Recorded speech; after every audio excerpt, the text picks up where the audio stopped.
words upon my tongue. You will never be the same. And with the full catastrophe, he didn't mean it was all bad. God that I worship has a way of saying, don't play with me. I invite you to the dance with the Lord of the dance. God didn't call America to do what she's doing in the world now. Please dance.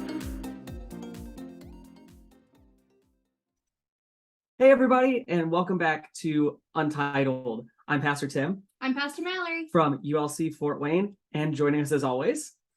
I'm Pastor Don from Unfinished Community, way out wild Kobe, Japan. Trust me, it's not just beef anymore. But yeah, as I said, welcome back to Untitled, our kind of joint venture in the wild lands that are the YouTubes and the podcasting space. We're so glad to be back. We took a little break, had a couple of weeks off, but so glad to be back here and producing some more content. So glad to see you again. Yeah. Feels like it's you guys too. Forever. Yeah, and we only go like a couple weeks between these at most, and just like it feels like we haven't seen you in forever. I know, I grew a beard, shaved a beard, shaved my head, grew more hair. I grew wings at one point. Oh, I missed the wings. I saw it on Instagram. No, right? And I'm not telling you whether it came with a halo or horns.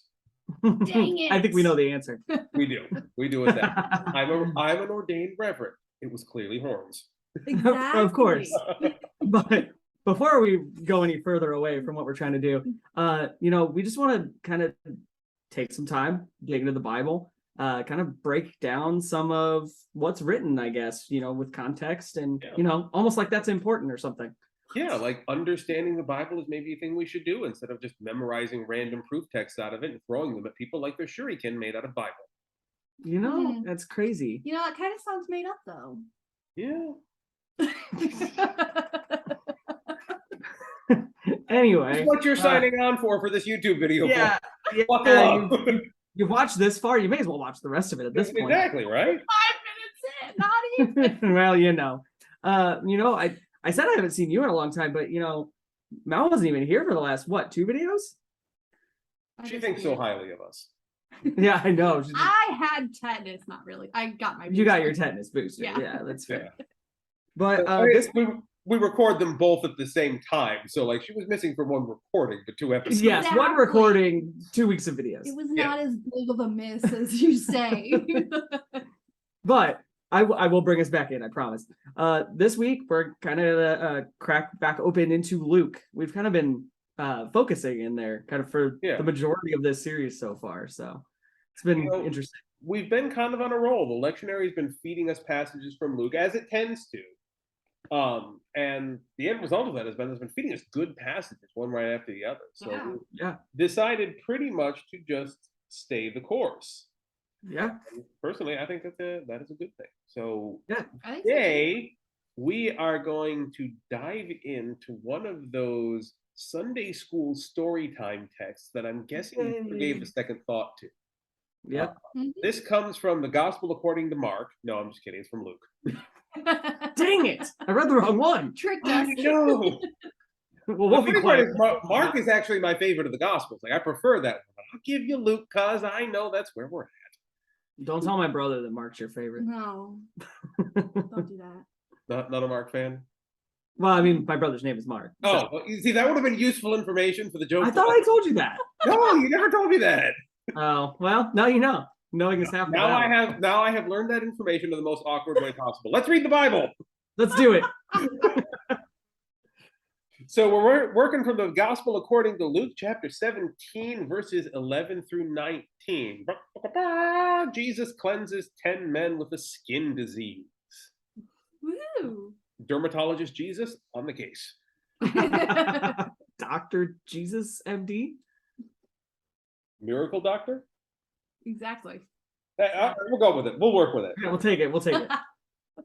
All right, let's get started. On the way to Jerusalem, Jesus was going through the region between Samaria and Galilee. As he entered a village, 10 men with a skin disease approached him.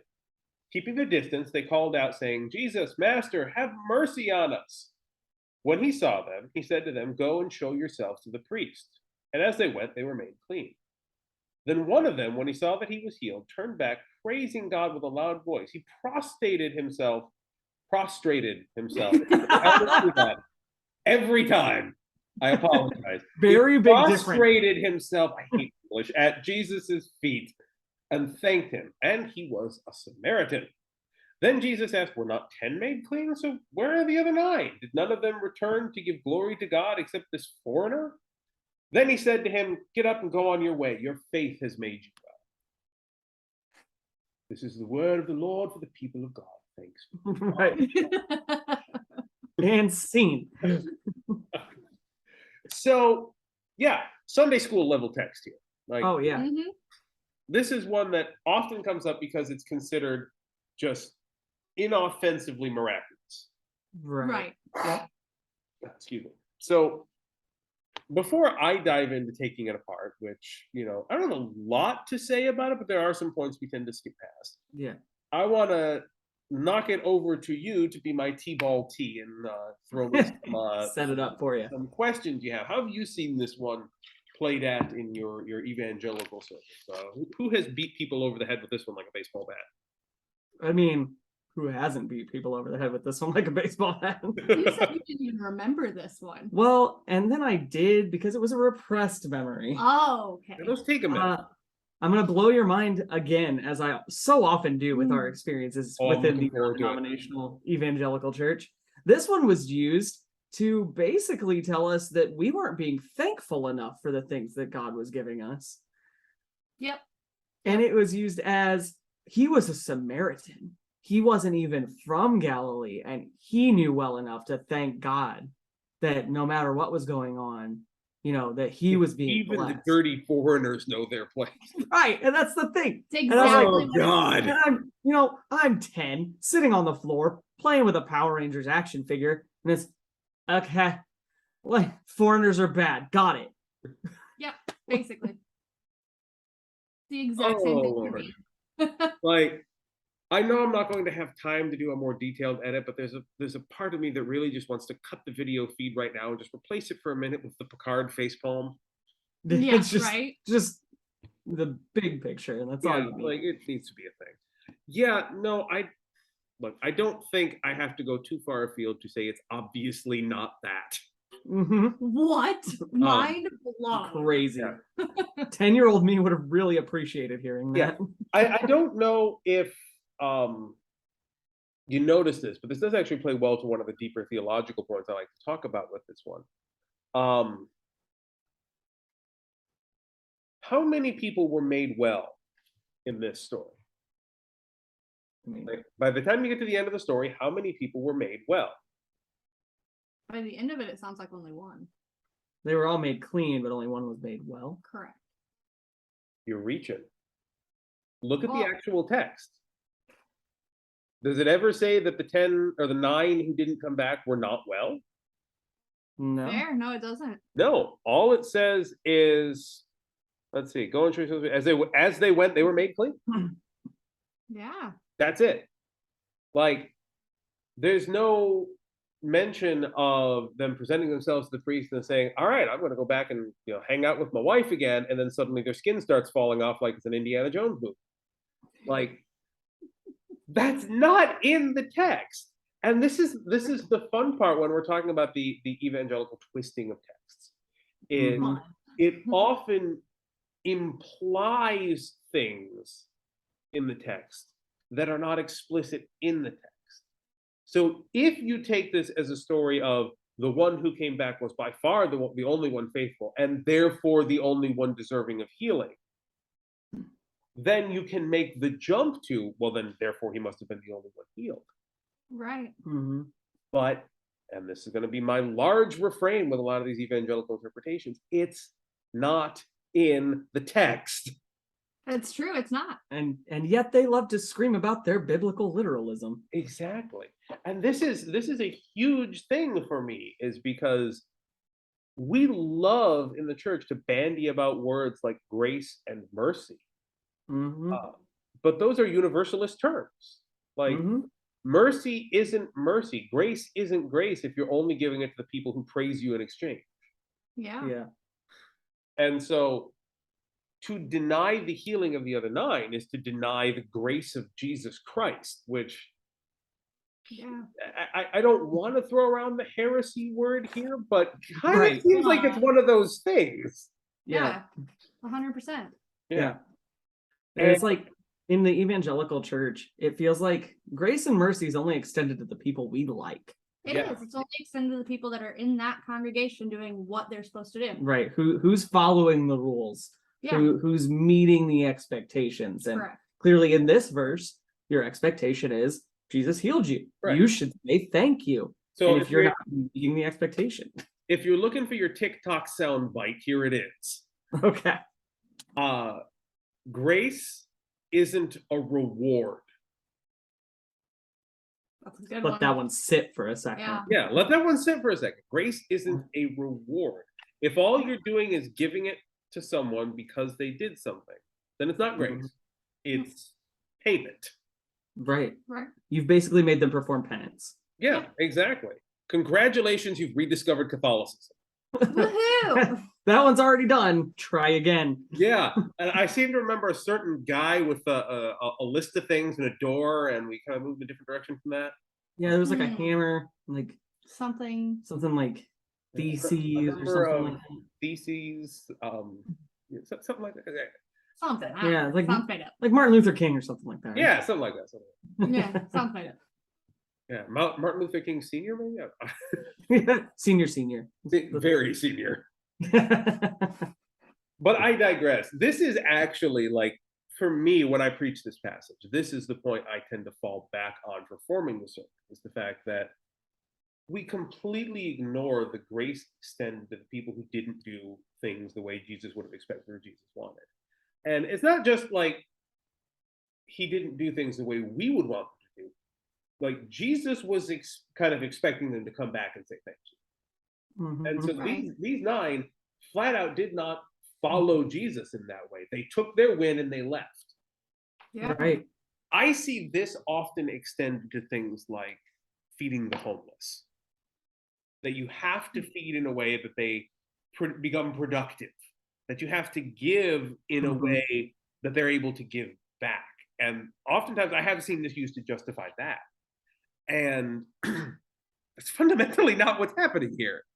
Like, Right. That's Yeah. insane. yeah, if anything, this is a fiduciary warning to churches that are preparing to do ministry that, yeah, only about 1 in 9 of the people that you serve are going to come back and help in any measurable way, and that's okay because Jesus didn't have a problem with it either.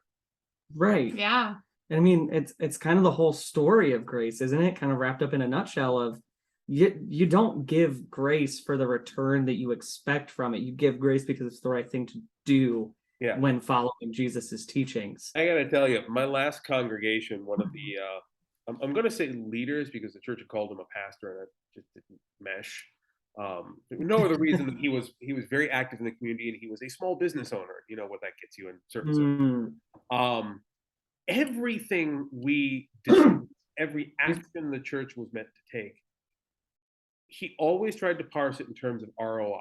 Well, what's our return on investment? If it's time, if it's resources, faith, what are we getting back in exchange for what we're investing in? And that just really rubbed me the wrong way because that isn't mhm. like our return on investment is the fact that we don't look for a return on investment.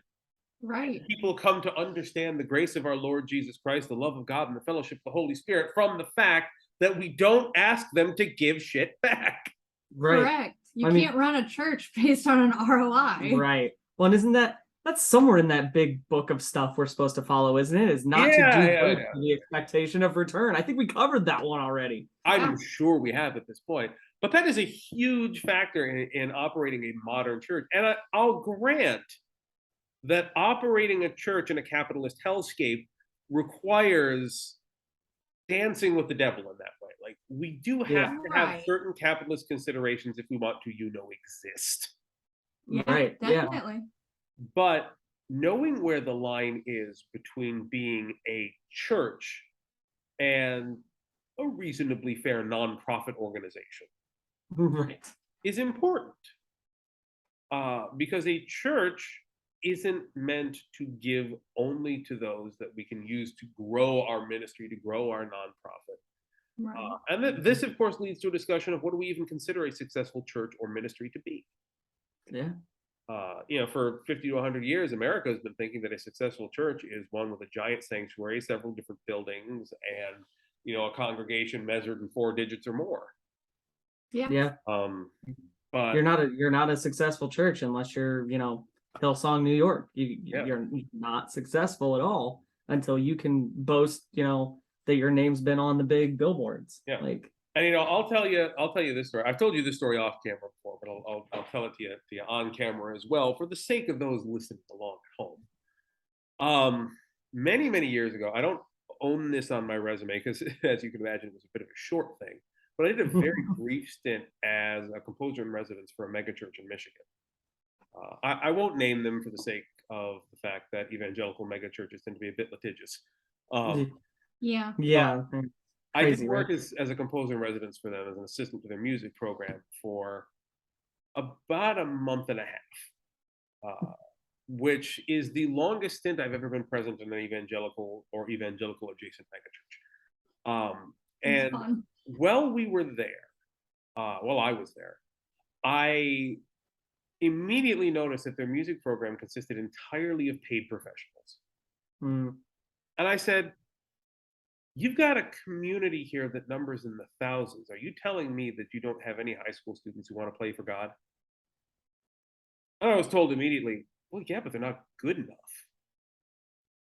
Like, we need to put our best show on for God. It's got to be all about that.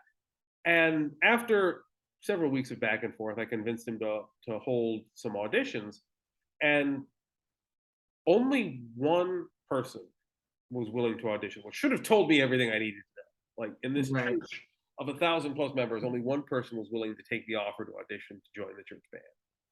High school girl, she was a flautist, and she was pretty good, solid, high middle of the road, maybe a little better than average high school flautist. Hit her Sure. notes well. She was in tune. She wasn't like orchestra level technically proficient, but she rocked well enough. Right.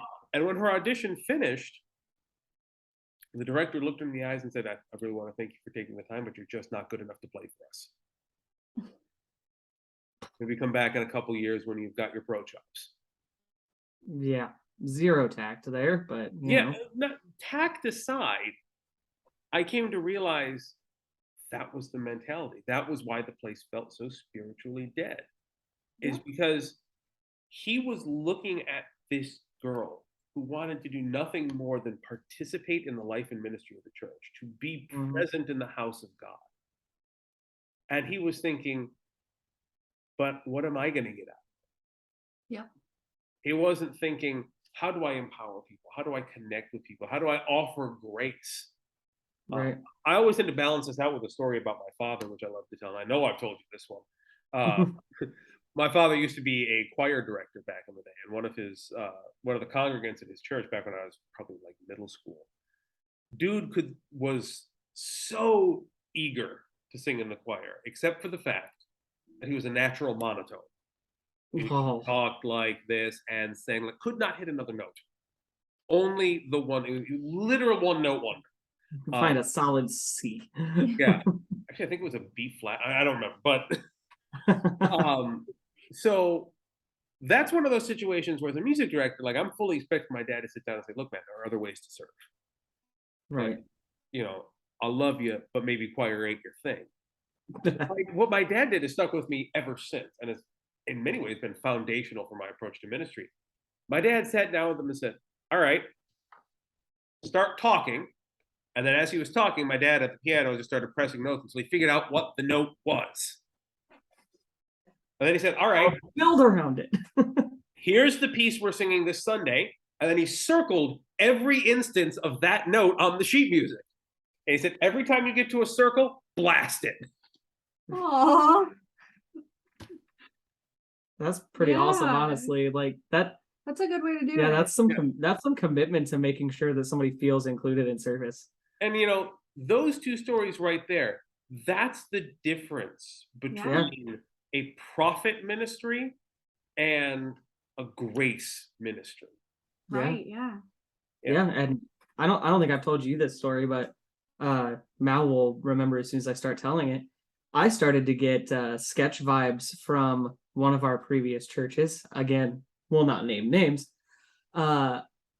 When we started talking about recording an album, I was, I was brought onto the team because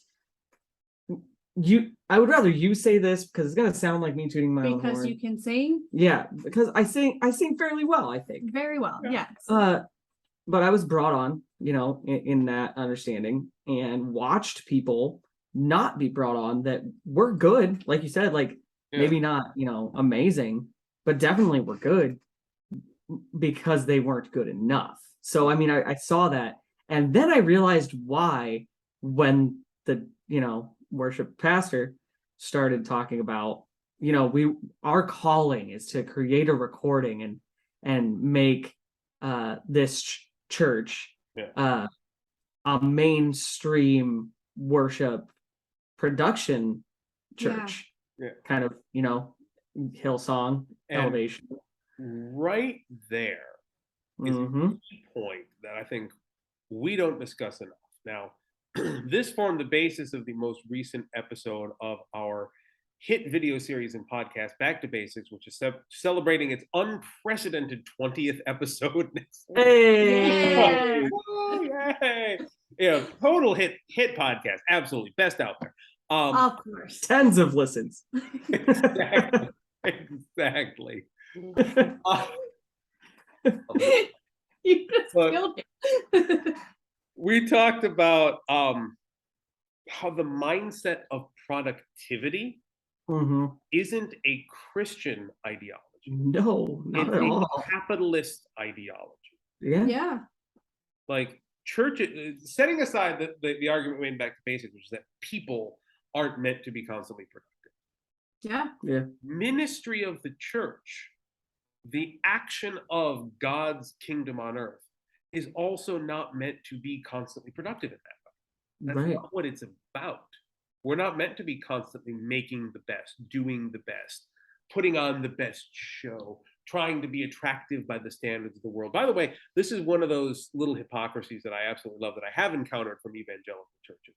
The coexistence of the arguments, we need to put on the best show by the world standards so we can attract people, and also we need to be not of the world but beyond the world. Yeah. How do those two coexist? Yeah. They don't. Well, and we have, specific experience with that. Another church we were a part of was very big on that. Was, we need to be super professional, but don't be performing. But if you didn't perform enough, then you got talked to after service of you need to push out more. You need to pull back, or you had to be in this weird sweet spot that somehow evangelical churches have. My favorite is you got yelled at for having your phone in your pocket. Oh yeah, that was a whole debacle. I didn't take my phone out of my pocket before worship service started. What? You could see his phone in his pocket, and because he didn't leave it with me and it was in his pocket, you could see it. He got in trouble. Look, I know evangelical churches have a lot of hangups, but of the thing in your pocket that they can see, that's not the one I would have expected they'd be complaining about. I mean, they complained about the other one too, but What? It's true. Been there, done that, got the t-shirt. Yeah. But I mean, I keep coming back to the point you made, and I know we've kind of gotten away from the specific verses that we chose today, but I think that this conversation is almost more important. Yeah. So often we as Christians, Christian adjacent people, those with beliefs within kind of this realm we explore. Right. We lose the idea that grace is central. Like it's all grace. It's not like it's not about what you do. It's about who already did it. Yeah. So and I think that we just I'm okay with getting away from what we plan when we can get into these conversations that I think a lot of people need to hear. And just say, I'll look dead in the camera, and if you're watching this or listening to it on a podcast, you're loved. Grace is for you. There is no disqualifier that has pushed you away from the grace of Jesus Christ. And I just want you to know that, you, the listener at home, and even the three of us. Yeah. Like, just because I forget sometimes that I don't have to be perfect. Yeah. There is no good enough to be Mhm. part of the family of God. You Mhm. are. Like that's it. Full stop. Like, you're welcome, you're loved, you're appreciated, you're affirmed. This is who you are, you're here. Yeah. That's it. Full stop. We don't have qualifications or equivocations. All right, so now that the cross dissolve has completed its crossing and dissolving, for those of you watching on the internet, Getting anyway, really good at that. I know. It's like, one of these days I'm going to say that and I'm going to put in like a star wipe or something like that, just for good measure. But you've probably noticed, as per usual, we talk way too much. So What? No way. we are dropping the dissolve here. We're going to cut this episode in half, and we are going to end it for today here. And we are going to pick up next week with part 2 of our discussion, which is at least vaguely related to the Gospel of Luke. Hey, Little bit. sometimes it gets to you, all right? Yeah, it's like gardening. You plant a seed, and then before you know it, it's sprouted a tree, and that tree is ripping down the sidewall of your house. Like, it's just Exactly. You realize the tree was an ant the whole time. and then it just picks you up and carries you to Isengard. Then there's a pikeweed, and somehow there's a volcano. And where did these eagles come from? Like, Are you saying I look like a hobbit? Yes. Okay. I wasn't gonna say it, but that's what Mallory's for. He's furry enough. It's fine. Yeah, it works. I guess does that make me No, it wouldn't make me Gandalf. I think it'd make me Radagast. That makes sense. Yeah. Makes sense. Weird, out there in the middle of nowhere, and occasionally covered in bird poop. Sounds about right. Honestly, an apt description for the Discord server. There we go. I had to. How That Sorry. was perfect. How did we do that? That was the most insane transition I've ever seen, and I love it. We're just good at it. Just a natural back and forth. Full list of pluggables down below. I dropped this in the ending for the now the ending for the second part, but I'm going to mention this here as well because this will likely get to you before that. On October the 12th, 8:30 p.m. Eastern time, so that'll be Thursday 9:30 a.m. for any of you on the Japan side of things. There's going to be a live Bible study on the Discord server for First Reformed Church of New Brunswick. I'm going to be running that myself. It's kind of done in cooperation between Unfinished and First Reformed. Detoxifying Christianity. We're going to be ripping apart some key verses that people often take toxic positions from. You are welcome to join that. If you are in that time zone, if you're in this time zone, if you're in any time zone and happen to have that time free, come We'll join. be there. Yeah, we will. Yeah. We'll all be there making fun of each other constantly and beating each other over the heads, which we definitely can do. Like that. Got Exactly. I am not in any way sponsored for or by domestic violence, but sometimes when it involves hitting Tim in the head, I'm okay with it. Me too. I can't really be mad at it. it. It is. As a husband myself, I can say we often earn it. That's fair. That's So, fair.